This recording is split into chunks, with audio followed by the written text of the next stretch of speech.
যখন পারি আল্লাহ তাআলার কাছে নিজের জরুরতের কথা বলি, নিজের প্রয়োজনের কথা বলি, আল্লাহ তাআলার কাছে কান্নাকাটা করি, দোয়া করি ইনশাআল্লাহ। আম্মা জান আয়েশা সিদ্দিকা রাদিয়াল্লাহু তাআলা আনহা বলেন, আমি আল্লাহর রাসূলকে জিজ্ঞেস করেছি, ইয়া রাসূলুল্লাহ, আমি যদি শবে কদর পাওয়া যাই, তিরমিজি শরীফ আছে, আমি যদি শবে কদর পাই, ইয়া রাসূলুল্লাহ, আমি কি দোয়া করব? আমি কি দোয়া করব?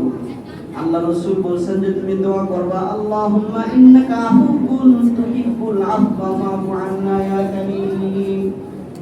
তুমি যদি লাইলাতুল কদর পাওয়া যাও, তুমি আল্লাহ তাআলার কাছে দোয়া করবা, আল্লাহুম্মা ইন্নাকা আফুউন, ওগো আল্লাহ আপনি ক্ষমাশীল, তুহিব্বুল আফওয়া আপনি ক্ষমা করতে পছন্দ করেন, ফা'ফু আন্না ইয়া কারীম, ওগো দয়াময় আল্লাহ কাজে আপনি আজকের রাতের উসিলায় আমাদেরকে ক্ষমা করে দেন। সুবহানাল্লাহ।